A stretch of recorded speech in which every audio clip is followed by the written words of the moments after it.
Welcome to the Airbnb Blueprint Podcast, your go-to training hub for building your very own Airbnb business. In each episode, we break down the exact blueprint that helped us build a multi-six-figure Airbnb business from scratch, and we'll show you how to do the same. Continue learning with us for free in the Airbnb Blueprint Coaching Community on Facebook.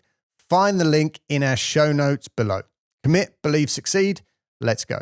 So on this episode, we've got Laura and Paul from VATNAV. They are a VAT specialist here in the UK, hugely accomplished and full of knowledge. So we're really going to get into it in deep detail here. Here we go. Welcome, guys. Hi. Nice to meet you. Hi, morning. Great to have you here. We're going to get into the deep and dirty subjects all around VAT and tax to do with service accommodation and running an Airbnb business the correct way. There's a lot of interesting things going on at the moment that I think we want to share the real facts, the real truth, which is why we brought the industry leading experts on to discuss this subject. So guys, if you can just go ahead and just give us a brief summary of you and what you do. Yeah, sure. Hi. So we are VATNAV. We started off sort of running a lot of, we do obviously do VAT advice. And we started in the travel industry, looking at a topic called TOMS. Obviously, TOMS, as many of you will probably now know, is a hot topic in the service departments industry. And so I think for the last maybe 5 or 6 years, we've been dealing a lot with TOMS and other sort of property VAT in the sector. So yeah, we've run the business for about 6, almost 7 years now, and I think Paul joined us a couple of years full time. Paul is also my husband. I think it's come from there. We have a lot of different clients in the industry and sort of related industries. So we're very happy to help. Laura, Paul, I mean, I am so most grateful to have you both on here, and I have to say I am super excited but scared at the same time. This is an episode where it's not being talked too much about within the industries. Agreed. It should be. But it's just something that I don't know, I just find it so critical, for a lot of operators out there, a lot of, people in the Airbnbs or service accommodation market out there. It's very scary. As we were just discussing, and for the people listening and watching at home, the priority for this episode is to break down all of the rubbish that people are discussing about on social media, in the Facebook groups, a lot of gurus and mentors out there giving incorrect information based on their opinions, just trying to present themselves as this, this all, knowing everything about the business and giving opinions, which isn't accurate, right? Yeah, so let me give some example on that, because I've seen a post within a Facebook group just recently, and it said, "Oh, how are we going to get around this issue?" Yeah. And one person came out and said, "Look, all you have to do is just get more direct booking with the clients who have done, more business, more of a corporate background, so they can claim their own VAT." Which, in some degree, but there's a lot more deeper issue, sticking at the back where you need to address them. I think the first thing I'd say is on this, what I've noticed with the Facebook groups is everybody presumes that they are all running their business in the same way. And I think that's probably one of the biggest things. I don't come from a VAT consultancy background. I've worked for Laura for a couple of years.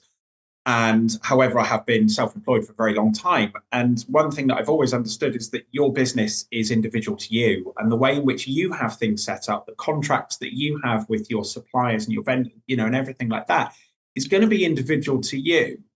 And so I think of course, social media is a great way of starting off.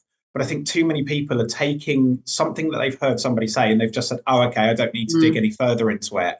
And I think that's probably what I've noticed. Yep. And I think a lot of people, I think what's quite nice about the industry is I think a lot of people are friends. They also have their mates in the industry. We get a lot of people come to us saying, "Oh, well, this person down the road told me that they're doing this, so I want to do that too." Yep. We're sitting there going, "But that doesn't work for your business, or that's not going to work because of how you're set up." And I think it seems a little bit sort of a bit of a jack of all trades kind of aspect to this industry. We sort of found in some ways, in that people sort of saying, "Oh yeah, that'll sort of do, we'll work with that, and that person's doing it, that'll do."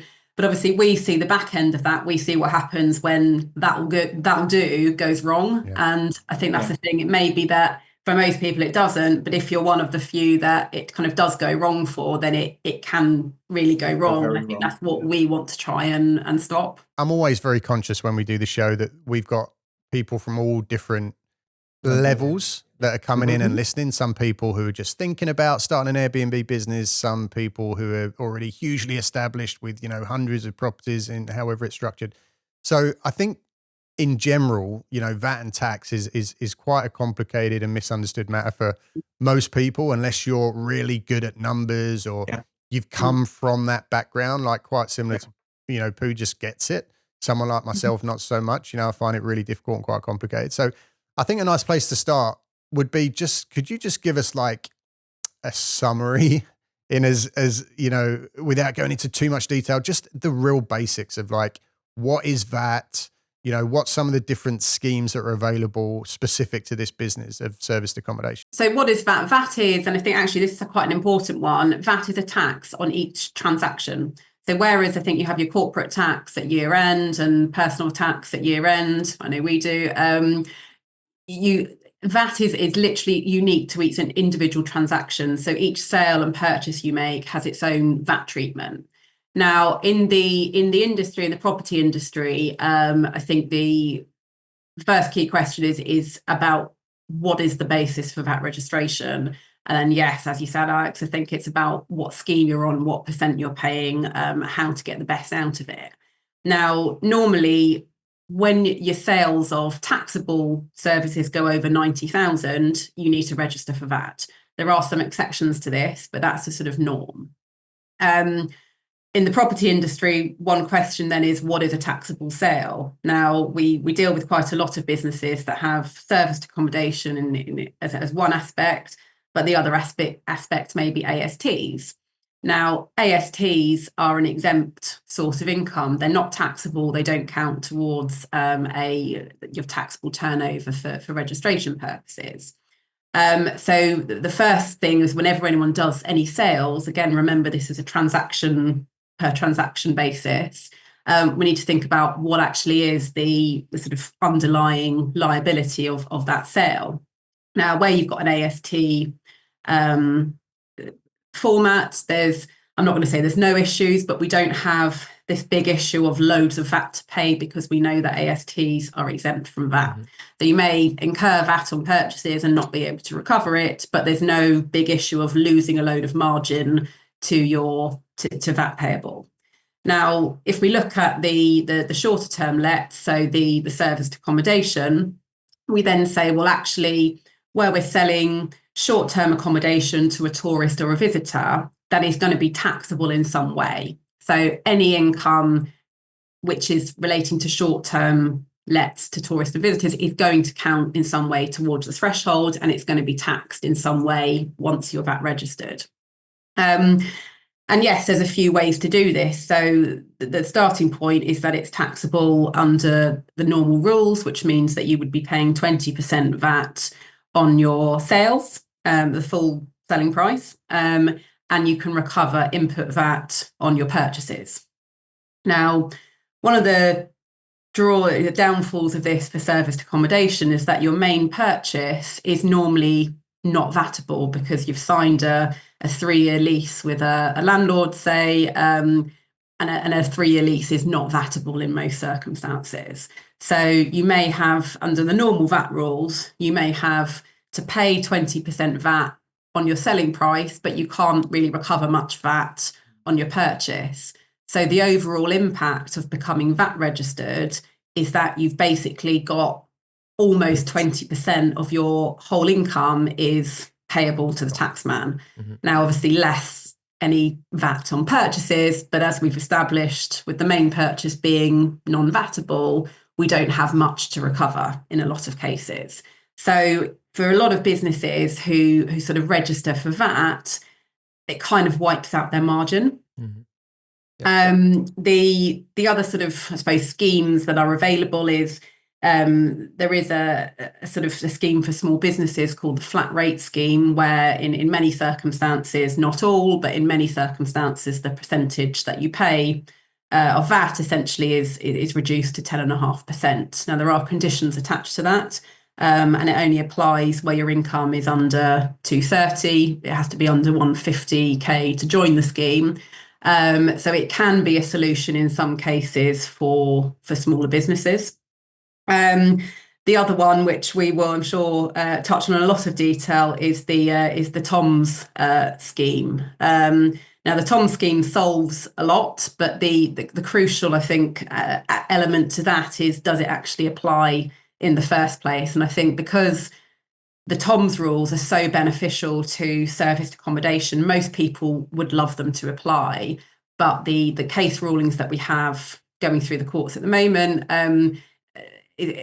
are really casting doubt on that. Laura, could we touch on the reduced rate scheme as well? Because I think that's something that's really beneficial for operators who are, getting a lot of bookings for longer terms. Absolutely. So the reduced value rule actually is rather than a reduced rate, it's a reduced value, which is, I don't want to complicate things here, but can be an important distinction in some cases. So what happens is that where you have a stay for a particular individual, you can't book up with a corporate and they change their contractors every week or so. It has to be the same person sleeping in that accommodation for 28 days or more.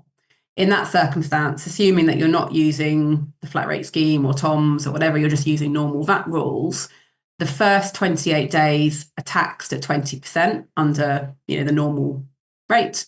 From the 29th day onwards of that same person's stay, only 20% of the value of the booking is taxed.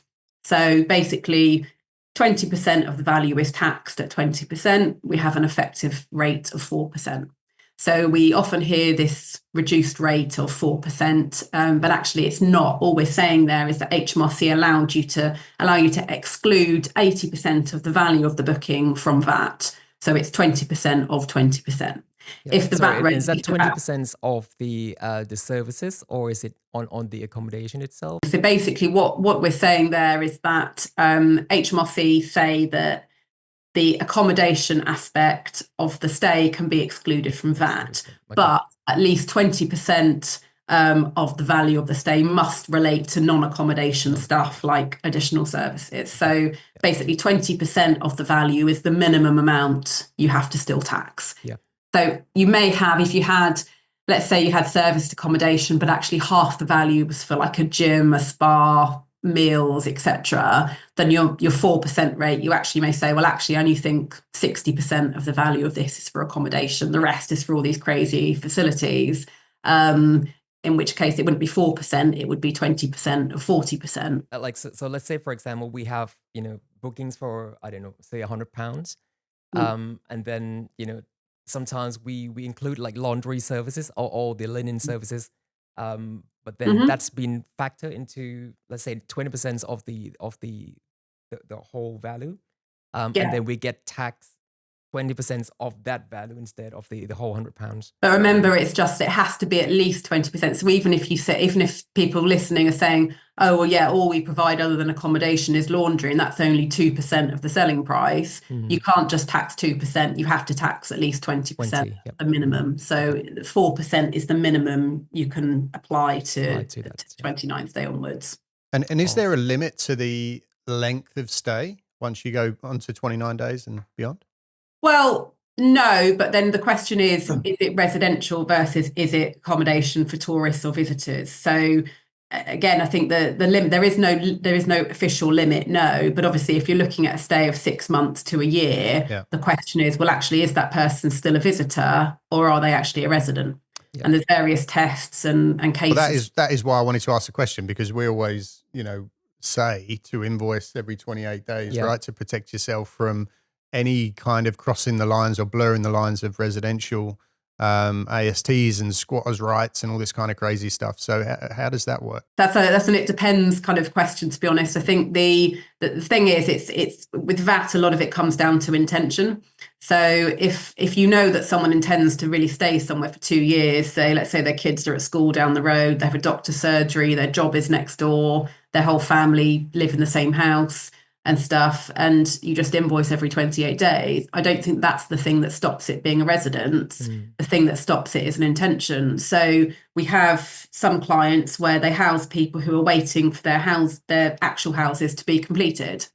In which case they have no idea how long they're going to stay. It may be a month, it may be a year. The fact that it's become a year doesn't mean they're intending to actually reside in that place. They could still be a visitor. Yeah, that is exactly what we, happen in our business as well, that we never receive like a year-long booking, but we always reassess the situation every 28 days. Obviously, we have a termination clause within a notice that you have to give to us if you would like to extend, or let's say 14 days notice before you vacate the property. But every 28 days, we always reassess, like, do you need to extend a little bit longer to cover that period?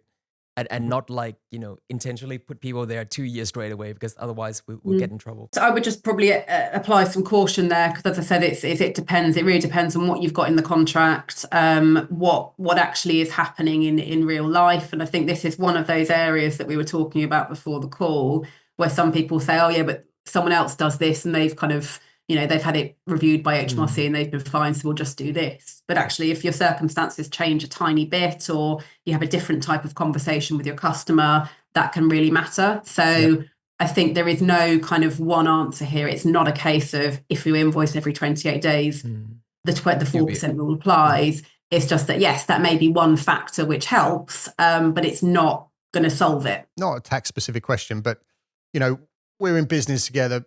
Who's very numbers-based guy, spreadsheet guy, analytical. I'm not. I'm the complete opposite, right? I was a scuba diving instructor for 12 years, all kinds of crazy stuff. So for me, coming into business now, is I find this subject quite scary, very complicated, the whole process of it. Now, luckily, I work with Pooh that's like really smart and understands this stuff. I've also got, another close friend who's also, a tax lawyer, knows this stuff inside out. So I have this strong network of people to lean on. But I would imagine there's an incredible amount of people that are coming into business from, I don't know, a trades background or working in a supermarket, right? And they're starting this as a side hustle. What's the best advice you can give to those people that are like, what is VAT? How does business work? What's the best way to kind of handle this? Because if you do it wrong, obviously there's big penalties. So I know it's not really a specific question, but more advice around it, I guess. I think I'm going to come in on this one. And the only reason being is that I completely identify with everything that you've just said there, Alex. I do not come from a tax crowd. I was a personal trainer for 20 years. I'm the talker, I'm the, and everything like that. Laura is absolutely the brains of our operation.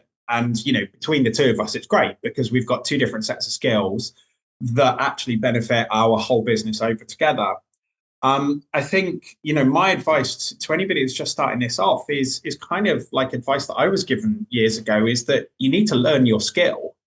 And I guess what I mean by that is if we know that, say, the VAT registration threshold is like 90, maybe your first couple of years is just getting in, getting going and learning all about the different elements of the business.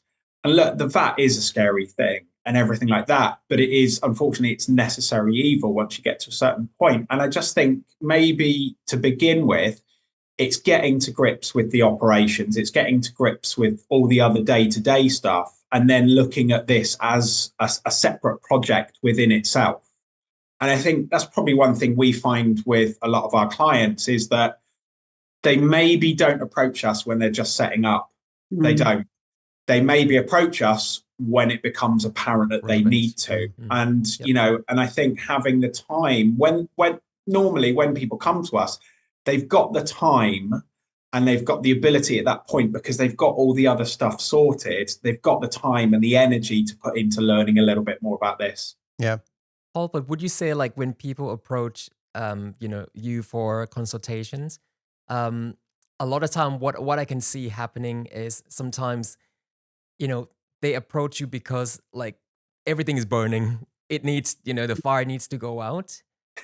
What I can see happening, a lot is not like now I'm ready to take on the next part, You know, a lot of times, agreed. oh my goodness, it's burning. I need the fire Agreed. out. It's only when they're jumping out the window on flames. And I think that's definitely true. I would say that, and this is really broad and general, but I would say that we have three types of clients. We do have people that have maybe already got the resources and they're just setting their business up, but they've already got the time and they've maybe got somebody that's got a financial background and they'll address it there and then at the very start of the business. We have other clients that it's just becoming apparent that they need to look at this. And then quite rightly, as you say, we have other clients that have had a really naughty letter or nasty letter through from HMRC and they're like, please help. And so, it's a real broad range of who contact us, really. And you're absolutely right. There are people that, unfortunately, it gets left and they may have been given or taken poor advice before and they've sort of run with it or not backed it up. One of the first questions we always ask is, where did you get your original advice from? And it's quite surprising that, you know, somebody hasn't got a memo from an accountant or another specialist to say that, yes, we believe that this is the case for your business. So we definitely get the sort of having to put the fire out sort of clients as well. We look at it from the other side in that we do see what happens when things go wrong without trying to sort of scare anyone. And, you know, as VAT advisors ourselves, me and obviously Paul, general manager or whatever, I don't do my own accounts. I don't do my own corporate tax. I don't do my own personal tax. I pass that on to an accountant. I know a little bit about those subjects because 20 years ago when I trained, I had a bit of it. But I don't do anything else apart from that because that's the only thing I'm qualified to do. And I think we do it every day and we still see complexities with it. So the idea, and it's not right in a way that it is so complex that a business owner can't really navigate it themselves. But I guess it's sometimes through luck rather than, you know, actual sort of skill that we see things go right when no advice has been taken from a specialist. I'm not saying that. I think it's really important to know when to, you know, to kind of put your hands up and said, look, I need help with this. To know because where you the can't skill be good at is. everything, you know, we just need to surround ourselves with the right people. Yeah. And I think it's very specific to this business or if you're going into property in general, a lot of people are starting it as a side hustle initially and they're coming from an employee background.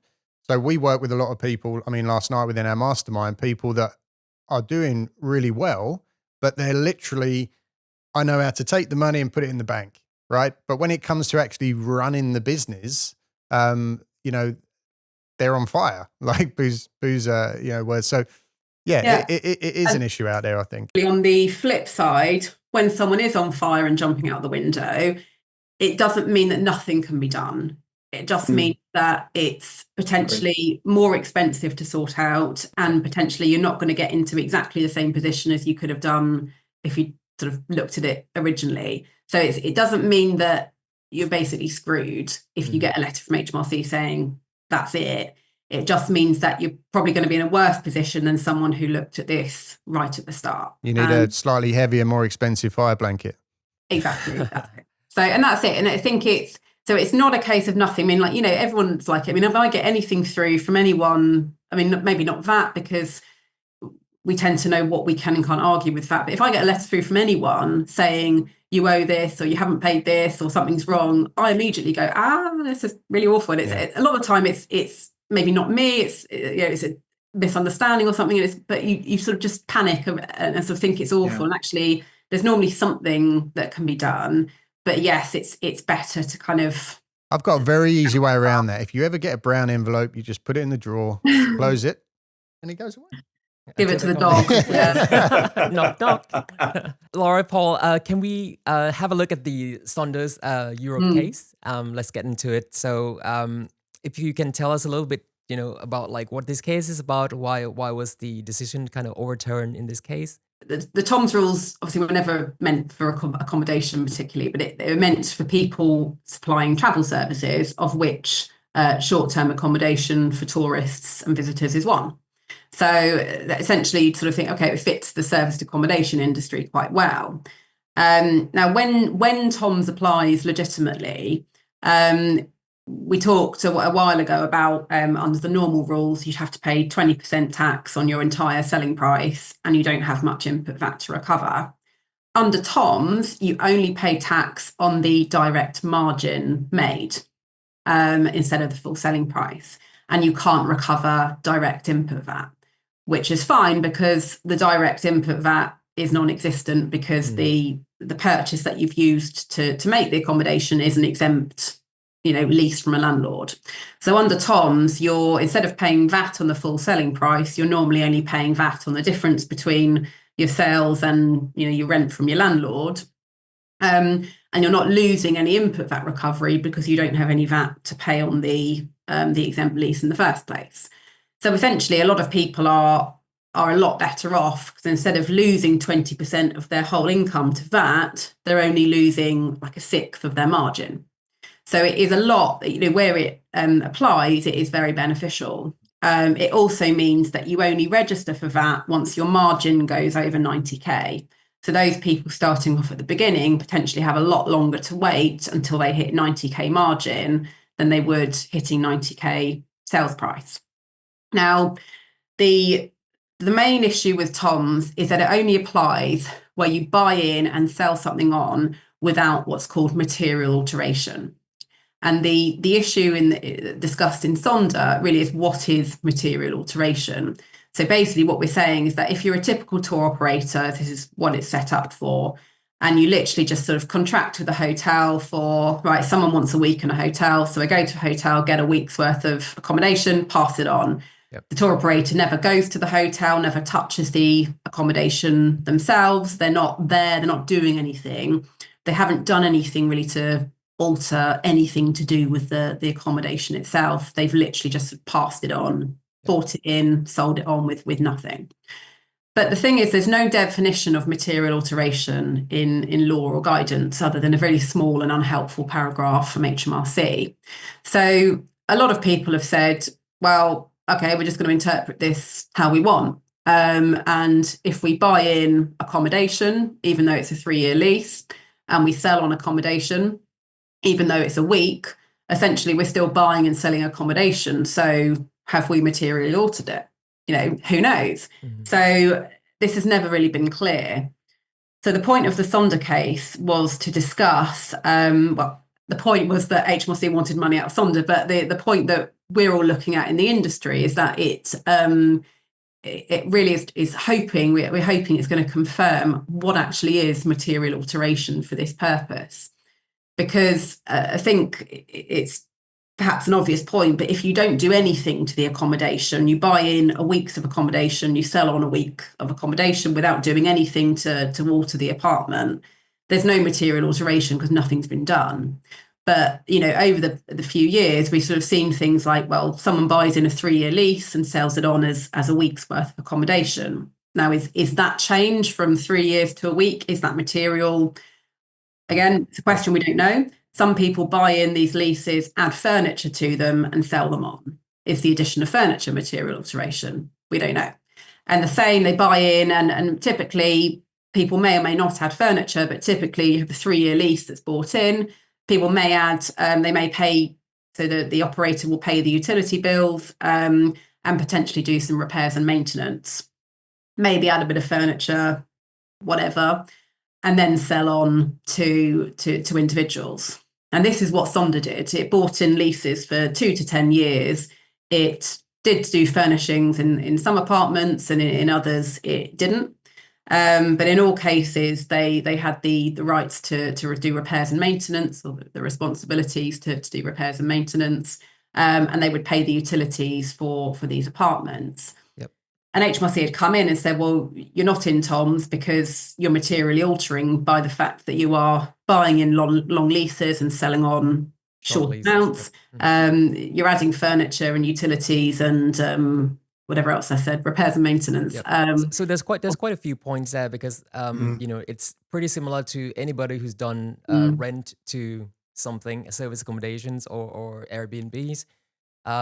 Most of the time you always get a contract with the landlord, and then obviously you're trying to secure a longer length of the contract as well to make sure that you can make the money back.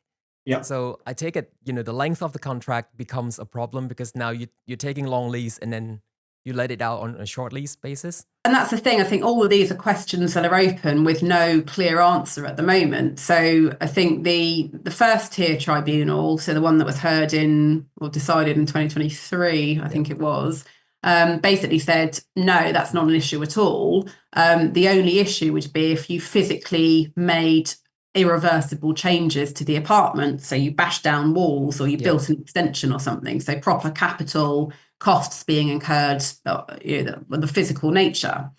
And basically on that basis, they allowed Sonder and sort of said, you obviously we find in favour of you for this. And obviously after that decision, everyone was saying, well, brilliant, we can just, everyone can use. Keep going, yeah. And there's no issue. And that's, we said everyone's celebrating, saying, yeah, Tom's, what a great thing. And, all world was in the world. But obviously then HMRC appealed the case and that was heard in December 24. And the decision was I'm not going to say quite reversed. It was a very odd decision, if I'm honest. But basically, in that basis, the court said, well, we sort of disagree with the basis on which the first tier tribunal made their decision. We think actually they should have paid attention to not only the physical nature of the apartment, but also what they called the sort of bundle of rights in the contract between the landlord and the operator, and the difference between that and the contract between the operator and the guest. And they basically said that, and again, this bit was not really clear, and I still don't quite understand what they mean. I'm not sure they do personally, but they seem to say that the bundle of rights being provided in the purchase and the sale are too different to qualify for Tom's. And I think we need really some more commentary to find out what that means. But what they seem to be saying is they put a lot of weight on the fact that the leases bought in were 2 to 10 years, and they were leases for, as I quote, a term of years. Yep. Now, this for me, you may read that into saying, well, if you have a lease of more than a year and sell it on in weeks, then Tom's doesn't apply. But actually, is that true? Because I spoke to a property lawyer myself, and he sort of said, well, a term of years or a term of 4 years is basically anything with a fixed end to it. So you could have a term of years for a week. So you can't, HMRC can't say that just if they mean that in the pure legal sense, a term of years, they can't actually disclude that from being within Tom's, because if you could have a term of something classified as a term of years, but for a week, then that is going to be short-term accommodation anyway. So we're not clear about that point, and we don't know the answer to that. But that the decision is basically suggesting that the issue is the fact that the contract between the landlord and the operator is very different to the type of contract with the operator and the guest. And then in terms of the physicality of it, they sort of said, well, again, we think the addition of furniture is material. They sort of said, well, the fact that you've got a blank apartment when you buy it in, you can't advertise that as sleeping accommodation until you have added something to which it. in some way you do alter the materials. I don't really disagree with that point, if I'm honest. I think obviously it depends on the extent. So what happens if let's say you have the basic furniture, but you add a TV or you add a kettle, you add, is it any furniture or just, because I would say if you add a bed, that kind of is to me a material change, because it can't be sleeping accommodation without a bed. Sure. But if you're adding an extra chair or you're adding a TV, then again, is that material? And again, it's not known. No, I think it's just the it's not written in black and white, and that's why it's causing so much problems in this case. Exactly. I think this has been probably the one biggest surprising thing for me, is that a little bit, Alex, you talked about the fear. I absolutely used to fear a letter coming through HMRC.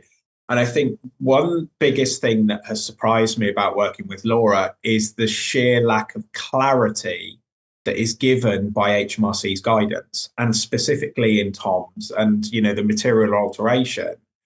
And for me, it just doesn't seem very fair.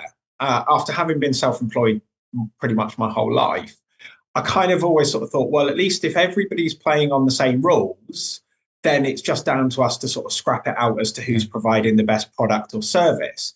But if everybody's sort of interpreting the rules differently and running it as they want to run it, it doesn't necessarily create a fair playing field. And I think this lack of clarity is the thing that's, sort of concerned me the most throughout this. Yeah, and I think it also leaves the door open for all of the course providers, whenever a question's asked around this, to just say, it's a bit of a grey area. Let's just move on to the, we joke about that because that word is thrown around so much. It's a grey area. We don't really know.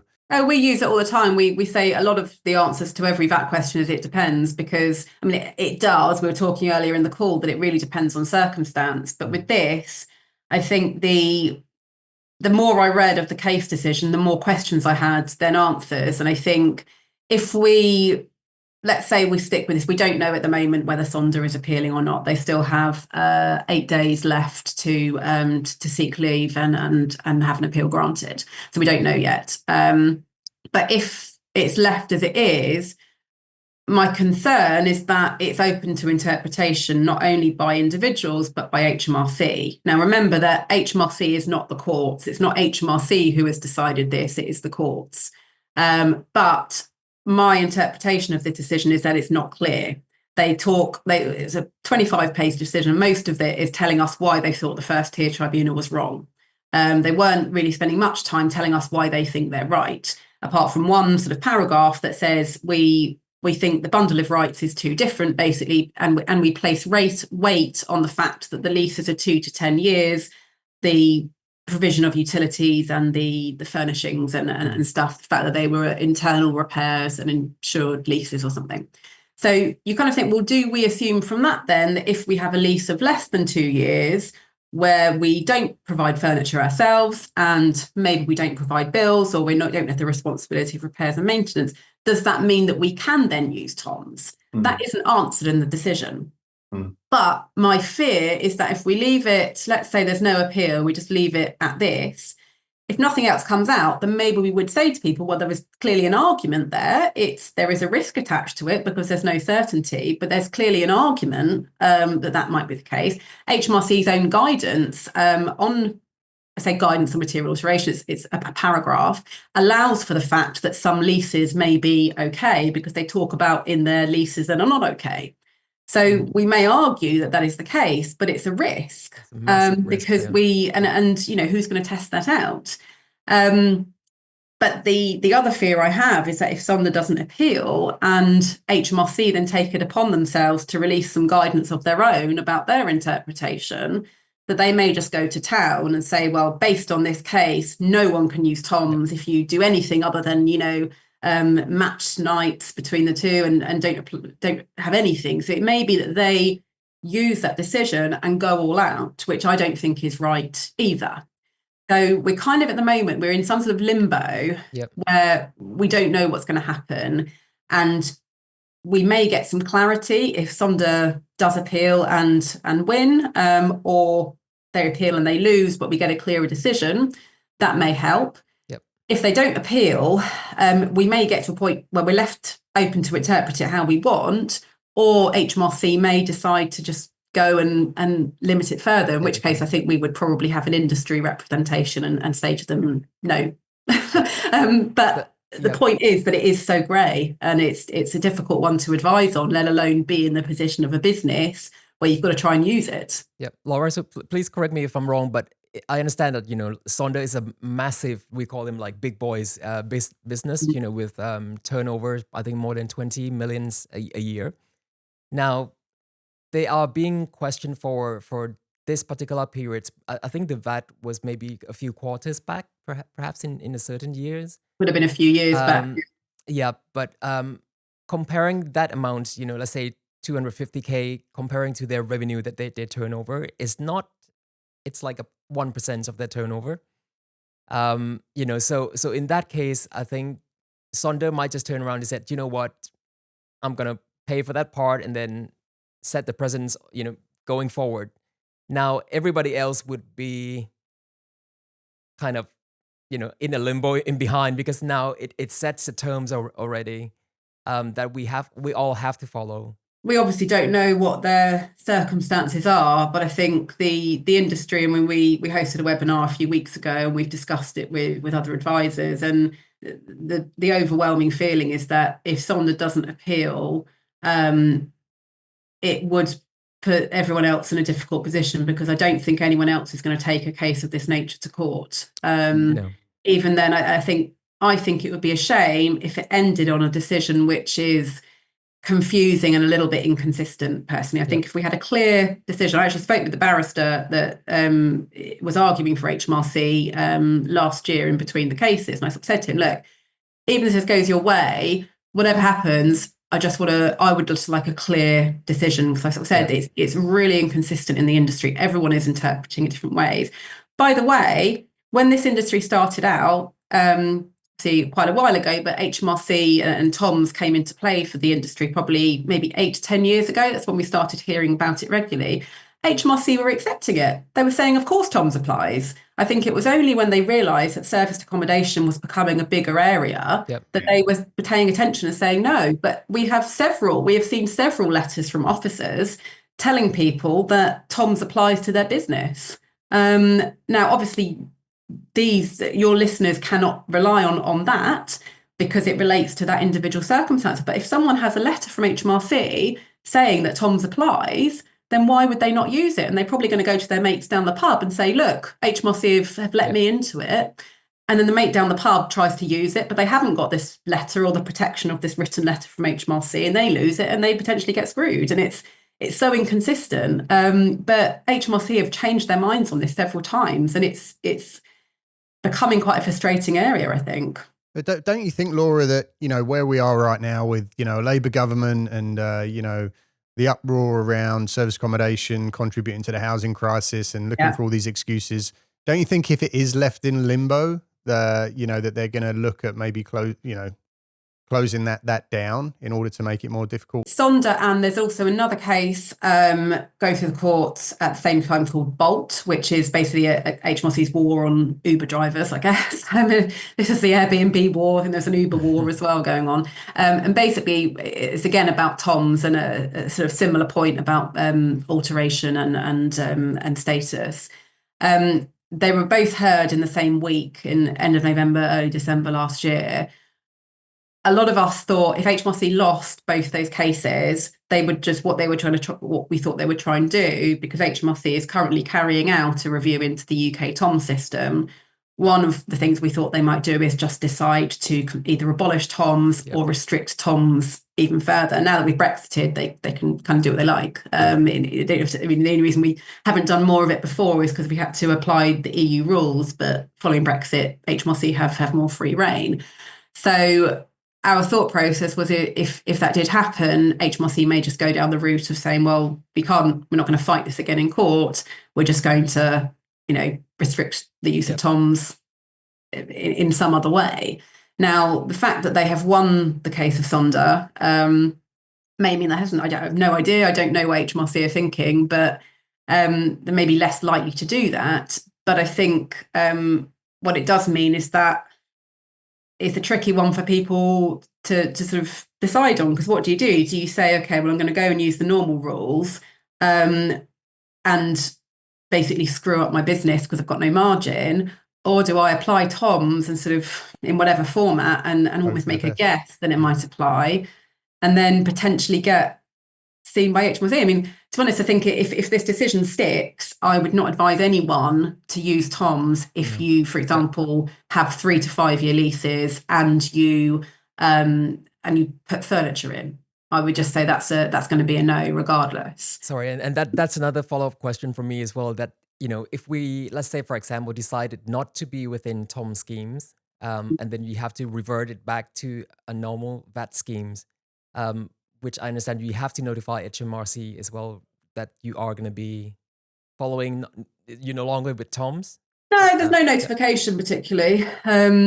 Sorry, so my point is that is there going to be, it's going to be a back kind of backlash, right, for the VAT clawback in that case? How far back do you have to backdate And how it? far back would that go as well? So. Well, that's it. And it depends. It's another it depends question. So it depends on your situation. If you're someone that's literally been buying in 3 to 5 year leases now into one company and selling on to guests from that same company, and maybe adding bills, utilities, and stuff, and your situation is very, very similar to Sonder's, then yes, I think HMRC would have an argument based on this to claw back VAT for the past 4 years. That's how far they can go back.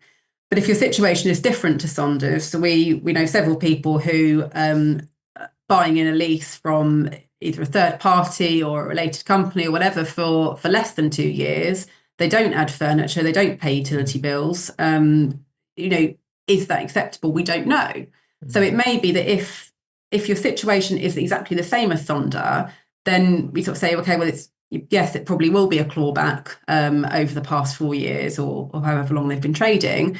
If the situation is kind of on the same lines but different from Sonder, then the answer is we really don't know, because it really depends. And that's the thing, because of this decision is so unclear and inconsistent, it really depends on how it's interpreted, and everyone has their own interpretation of it. And I think, we can obviously put together the best argument, but there will be several situations that will be so grey that just based on the transcript of the court decision we've got, we couldn't rule one way or the other, and it would be a question for the client to consider in terms of risk and weighing up what they would like to do about it.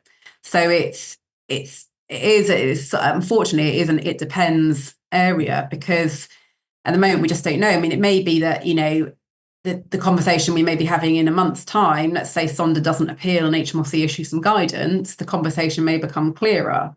Or what will probably happen is, if some guidance is issued and we think it's unfair, we will probably speak to a lot of the industry and try to put together some sort of combined approach to say, hang on a minute, this isn't right. But I think the overwhelming factor at the moment is just inconsistency, and it's a free-for-all, which is so unhelpful, I know, for everyone.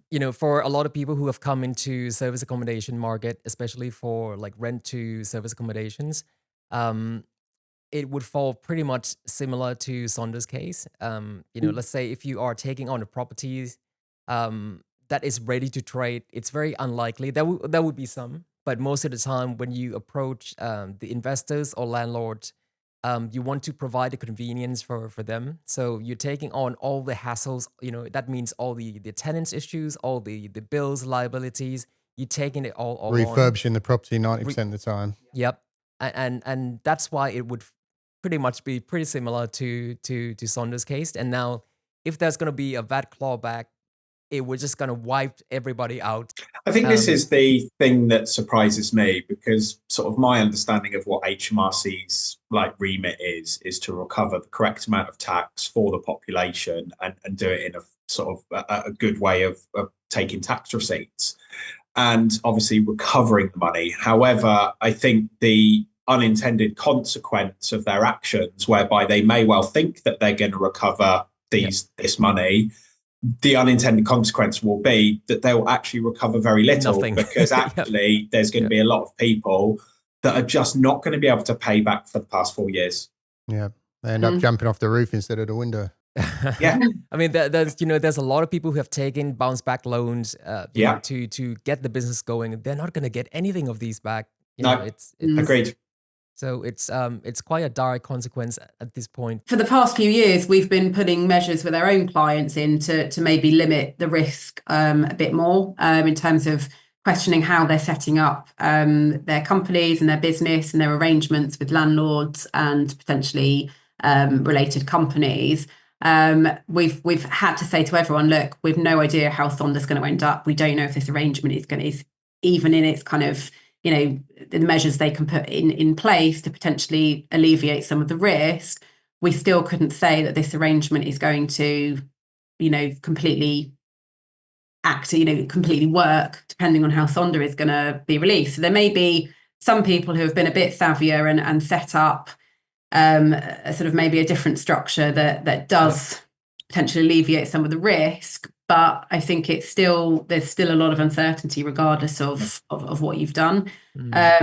I think we are, we don't like to badmouth anyone at all, but we are aware of quite a few accountants and other advisors who sort of got wind of the first tier tribunal and just told everyone to go and use Tom's with no measures or no kind of like anything in place as a kind of a backfall. You sort of think, well, this is a decision which is under appeal. Just think it was quite a risky strategy to just say that it applies and that's the end of it. So yeah, I mean, I think it is a little bit unfortunate that some of the advice has been maybe a bit overconfident. But I think I think that's probably another challenge that, talking about some of your sort of listeners and watchers in your mastermind group. And I think that's everybody's appetite towards risk is slightly different. And, we certainly notice it when we're speaking to our clients that some of them, they just want to run with something without even fully understanding it. They hear that they can, save whatever, that they can pay that on their margin, and they don't listen to anything else. And we're always quite clear about explaining that there is always going to be a risk. And some people are comfortable with that risk and some people are not comfortable with the risk. And it's, like you say, the different types of people that come into rent to rent. You got some people that are coming in it from quite an analytical background, and some people that come, we'll just go with it. And so, I think your attitude to risk definitely plays a part with this. We always encourage our mentees and everybody that we work with as well that, don't go crazy with taking on rent to rent. This is a very high risk, strategy. So it has to be, I don't know, we have to have the right approach to scale the business. You might take on a couple, maybe one or two or three, and then take on divert it, into management and started to do maybe some other kind of activities like buy and sell deals, buy and sell inquiries. So that initially I would say that would kind of fall within Tom's, that you take on properties from your partners and you sell it directly to your clients without any kind of alterations, but. Which I believe that falls within Tom's. It's more likely to fall within Tom's, yes, exactly. So I think there's that, and also you mentioned management. I think obviously that's not going to work for people who are actually full on refurbishing stuff, but acting as a managing agent, so not yourself actually buying and selling stuff, but acting on behalf of a landlord and yourself being an agent earning a commission instead. Is also one answer to the issue, because in that case, you've basically got that each individual landlord would be contractually selling to the individual, and you would be claiming a fee and paying that on that fee once you're over the 90k. But again, that fee is probably quite similar amount to what the margin would otherwise be under Tom's. Now, in that case, yes, you may want to provide all the furnishings and stuff like that. But if things are done on behalf of the landlord and it's contractually set up correctly, which it must be, by the way, contracts for VAT are very, very important. And that is probably, for me, one thing I say to everyone I speak to, and especially in property, is that we need a contract to confirm what we're doing. But some people may be able to, depending on their relationship with their suppliers and customers, may be able to get around paying VAT on their full turnover by acting as a disclosed agent instead. But again, it would need to be set up properly and everything agreed. So yeah, there are alternatives such as that. And as you say, people are doing different activities. I mentioned earlier on in the call, VAT is a tax on a transaction. So you could have a property where the situation is in Tom's, and in the same business, you could act as managing agent for some properties. The other thing you mentioned earlier was corporates. Now, if you have a lot of corporate bookings, I think you said someone suggested an answer on that basis. But yes, if you have a corporate booking, then Tom's actually isn't beneficial, because the corporate customer can't recover the VAT on that amount, and you've obviously got the risk of Tom's too. Now, if a lot of your sales are to corporate customers, it's perhaps better to use the normal VAT rules, because yes, you may be paying 20% on the selling price, but that corporate customer, you would expect mostly can recover the VAT. So there's no loss there as such. So there are all these considerations, and depending on what someone's circumstances are, there may be several different solutions for different types of services being provided. Sorry, can I just ask one more thing, if that's okay? So let's imagine if there is kind of all doom and gloom for a lot of people, because I think it's good to be aware of that part too. What would you advise? Say what would you advise them to do? I mean, would they contact insolvency lawyers or anything like that? Well, again, it really, don't want to keep saying it depends, but I think it really depends. If someone has the exact same circumstances as Sonder, let's say pretty much identical, and Sonder eventually lose, so they lose this and they don't appeal, or they appeal and lose, then yes, potentially it depends what is at that point. I wouldn't say immediately contact. Well, I don't know. I'm not a lawyer. I wouldn't know what to do. But I think there's got to be a quantifying of what's happened in the past versus how much you're expecting the business to make going forward. It may be that at this current point, if you know your circumstances are identical to Sonder, you may want to look at limiting risk. So do you move some properties to agent right now? Do you look at an alternative type of setup, which may, lessen the risk of Tom's? Putting stuff into place now, as we were talking about earlier in the call, putting stuff in place earlier is a lot better than later. And I think quite a lot of people maybe gambled that Sonder were just going to keep winning and haven't done anything, which I kind of understand, because a lot of people have been advising that it's just okay to use Tom's. So I get why people have been doing that. But I think the earlier something's looked into, the better. But yes, if what happens is it is doom and gloom, and someone is at the point where either they have to pay back a huge amount to HMRC over a 4-year period, then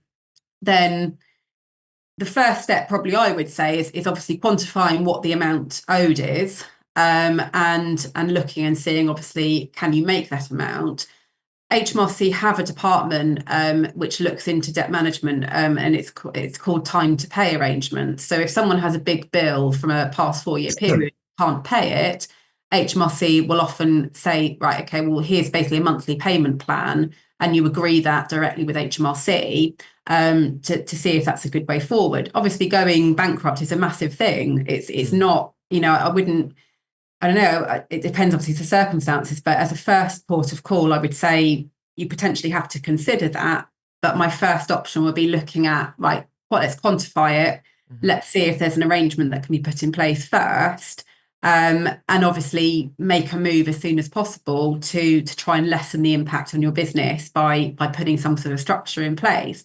But this is if someone has an identical circumstance to Sonder. If there's obviously loads of variations, and that just may mean that actually there's not one answer. There's literally everyone has a different answer depending on all these different factors. So I do think I would say, yes, it's obviously going to turn out quite doom and gloomy if your circumstances are exactly the same as Sonder's and Sonder ultimately lose. But I think there are things that can be done. There are things that can be looked at first, rather than just saying the only answer is insolvency. But of course we may see that with some businesses, and that's a really sad position, but it may sometimes end up like that. Well, it sounds to me like there's definitely enough maybes and it depends to get you back on once the Sonder's case has been wrapped up and we've got a decision whether they accept it and move on and pay their debts, or whether they appeal it and hopefully win. So it would be an honor to have you guys back on once we've got a bit more information and give some current updates. So, Pooh, have you got any more burning tax? I know you love dreaming about this stuff. My pants are wet. That's for another podcast, mate. You're getting carried away.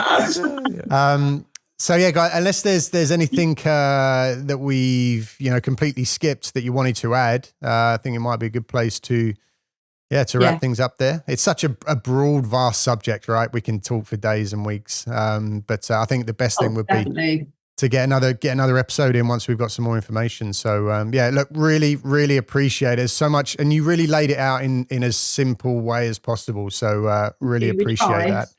We're going to put all of VATNAV's information into the show notes. So if you want guidance, help, support, a phone call consultation around your business, they can get in touch with you guys. Thanks so much for coming on. Pleasure. Brilliant. Thank you very much for having us. Really appreciate thank it. And you. thanks to everybody for listening and watching at home. We'll see you next week on another episode of the Airbnb Blueprint podcast. Take care. Thanks, guys. See you then.